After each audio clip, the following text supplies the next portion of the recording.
سرکار اعلیٰ حضرت امام احمد رضا خان فاضل بریلوی رضی اللہ تعالیٰ عنہ نے پہلی بار 1295 ہجری مطابق 1878 عیسوی میں اپنے والدین کریمین کے ہمراہ حج فرض ادا فرمانے کے لیے روانہ ہوئے۔ حضرات محترم علماء کرام بیان فرماتے ہیں کہ اعلیٰ حضرت رضی اللہ تعالیٰ عنہ ممبئی سے پانی کے جہاز میں سوار ہوئے۔ جہاز جانب جدہ روانہ ہوا۔ جہاز پانی کا سینہ چیرتا ہوا آگے بڑھتا جا رہا تھا کہ سمندر میں طغیانی کیفیت طاری ہو گئی۔ خطرناک سمندری طوفان پیدا ہو گیا جس نے جہاز کو اپنی چپیٹ میں لے لیا۔ جہاز کے عملہ اور کپتان نے جہاز کو ڈوبنے اور ہلاک ہونے سے بچانے کی بہت کوشش کی مگر ناکام رہے۔ بلا آخر جب جہاز کے بچنے کی کوئی تدبیر نہ رہی تو جہاز کے کپتان مجبور ہو کر اعلان کرتے ہیں۔ جب جہاز کے بچنے کی کوئی تدبیر باقی نہ رہی تو جہاز کے کپتان مجبور ہو کر اعلان کرتے ہیں کہ تمام جائرین حجاج کرام اپنے جان و مال کی حفاظت خود کرے۔ تمام مسافر کپتان کے اس ہوش ربا اعلان کو سن کر ہوش باختہ ہو گئے مگر کچھ لوگ باہم مشورہ کر کے سرکار اعلیٰ حضرت رضی اللہ تعالی عنہ کی خدمت میں دعا کے لیے حاضر ہوئی اور جہاز کے کپتان کے ہوش ربا اعلان کو بتاتے ہیں۔ جہاز کے کپتان کے ہوش ربا اعلان کو بتایا کہ سمندر میں زبردست طوفان کی وجہ سے جہاز ڈوبتا جا رہا ہے۔ آگاہ کیا، بتایا کہ حضرت دعا کیجئے تو امام اہل سنت، کنز الکرامت، گلے گلجار قادریت، آبروی ملت، وقار عشق و محبت، معیار سنیت، چشمہ رشد و ہدایت، قلم کے شہنشاہ، عرب و عظم کے پیشوا، مجدد ماجیہ و حجرہ، معجد من معجد سید الانبیاء، گلشن رسالت کے مہکتے پھول یعنی عاشق رسول سرکار اعلیٰ حضرت امام احمد رضا خان فاضل بریلوی بڑے ہی اطمینان و یقین کے ساتھ ارشاد فرمایا کہ آپ حضرات مکمل اطمینان کے ساتھ اپنی جگہ پر بیٹھیے اور ذکر و درود و سلام پڑھتے رہیے۔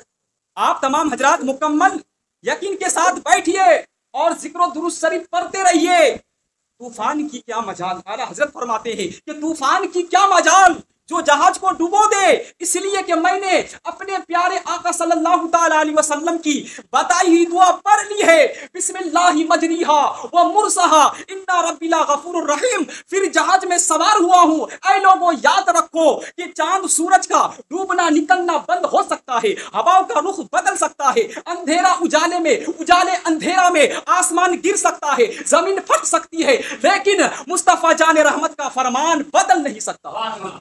مصطفیٰ جانے رحمت کا فرمان کبھی بدل نہیں سکتا۔ اللہ اکبر۔ مگر کپتان کی جانب سے بار بار اعلان کیا جا رہا ہے کہ جہاز ڈوبتا جا رہا ہے، تمام مسافر اپنے جان و مال کی حفاظت خود کرے، اپنے جان و مال کی حفاظت خود کرے۔ اب اعلیٰ حضرت جہاز کی چھت پر تشریف لے گئے، اور مدینہ طیبہ کی جانب رخ کر کے باادب کھڑے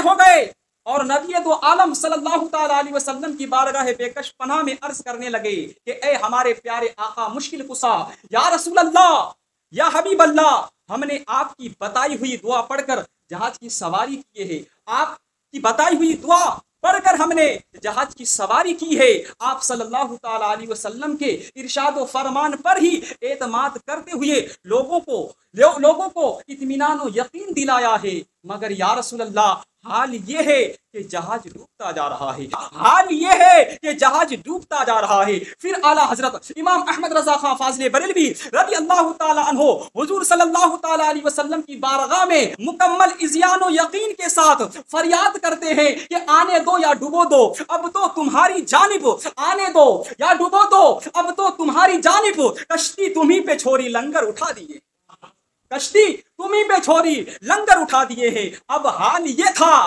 कि जहाज भंवर से निकलकर, जहाज भंवर से निकलकर तूफान के नरगे से आजाद हो चुका था, भंवर से निकलकर तूफान के नरगा से आजाद हो चुका था।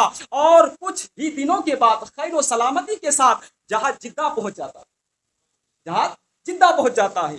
इससे मालूम हुआ, पता चला, हाँ मेरे अजीजो, इससे मालूम हुआ, पता चला कि आका करीम सल्लल्लाहु ताला अलैहि वसल्लम की बताई हुई दुआओं को पढ़ने से अल्लाह तबारक व ताला कश्ती को डूबने से बचा लेता है और जानो माल को सलामती बख्शता है। तो इसलिए हमको भी चाहिए कि हर मौके की दुआ पढ़ा करे, हर मौके की दुआ पढ़ा करे, ताकि उसकी बरकत से जान भी सलामत रहे और माल भी महफूज रहे, जान भी महफूज रहे और माल भी सलामत रहे, और नेकी व सवाब भी हासिल होता रहे, और नेकी व सवाब भी हासिल होता रहे। इसलिए आप जब भी बाइक चलाएं, चाहे जो भी सवारी आप करते हैं, अगर आप दुआ पढ़ लेंगे ना, तो हो सकता है अगर आप एक्सीडेंट होने वाला है, बचाया ना, वो तूफान में वो जहाज को इस दुआ पढ़ने की वजह से बचा दिया। तो अगर आप और हम, अगर हम बाइक चलाते हैं, नादर कार चलाते हैं, अगर हम कोई गाड़ी में सवार होते हैं, आज तो आप देख रहे हैं कि ट्रेन का जो हादसा हो रहा है, इंशाअल्लाह अगर आप ये दुआ पढ़ लेते हैं तो अल्लाह के रसूल का फरमान है कि आसमान गिर सकता है, जमीन फट सकती है, लेकिन अल्लाह के रसूल ने जो फरमा दिया वो गलत नहीं हो सकता है। जो शख्स ये दुआ पढ़कर सवारी करता है, अल्लाह तबारक व तआला खुद उसका हिफाजत करता है। तो हम और आप पढ़ेंगे तब ना। इसलिए हर मौके की दुआ को चाहिए कि हम और आप पढ़ा करें। इंशाअल्लाह ताला मैंने ये सोचा है कि इंशाअल्लाह एक दुआ आपको आप हर जुमा याद कराने की कोशिश करूंगा। इससे ये फ़ायदा होगा कि आप पढ़ेंगे तो आपको भी फ़ायदा होगा, जब आप इस पर अमल करेंगे तो मुझ गुनाहगार को भी फ़ायदा होगा।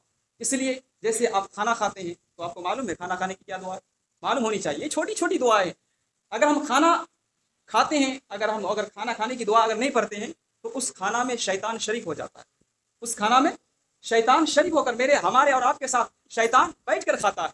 इसलिए आज खाना खाने की दुआ, उसके बाद अगर खाना खाते वक्त बिस्मिल्लाह भूल गए, पूरे खाना खा लिए, आखिर में याद आया कि अरे बिस्मिल्लाह तो भूल गया, तो क्या पढ़ना चाहिए वो भी बताऊंगा इंशाअल्लाह। पानी पीते वक्त क्या पढ़ना चाहिए इंशाअल्लाह, हर दुआ इंशाअल्लाह आपको बताया जाएगा। आज खाना खाने की हम और आप दुआ पढ़ते हैं, पढ़िए बिस्मिल्लाहि व आला बरकतिल्लाह। कितना आसान है, इसको पढ़िए उसके बाद खाना शुरू कीजिए। कितना आसान है, एक दो बार पढ़ेंगे बिस्मिल्लाहि व आला बरकतिल्लाह, बिस्मिल्लाहि व आला बरकतिल्लाह। कितना आसान है, एक दो बार पढ़िएगा बिस्मिल्लाहि व आला बरकतिल्लाह, बिस्मिल्लाहि व आला बरकतिल्लाह, बिस्मिल्लाहि व आला। बिस्मिल्लाह तो हर एक को याद होगा, क्या खाली बरकतिल्लाह आपको बोलना है, बिस्मिल्लाहि व आला बरकतिल्लाह, बिस्मिल्लाहि व आला बरकतिल्लाह। इंशाअल्लाह फिर जब खाना खाने के बाद जब हाथ धोएंगे उसके बाद क्या पढ़ना चाहिए इंशाअल्लाह आने वाला जुमा में बताया जाएगा। इसके बाद पानी पिएंगे इंशाअल्लाह, हर दुआ इंशाअल्लाह एक एक करके दुआ आपको बताया जाएगा, आप उसको याद कीजिएगा। फिर जुमा के दिन हम आने वाला जुमा के दिन पूछेंगे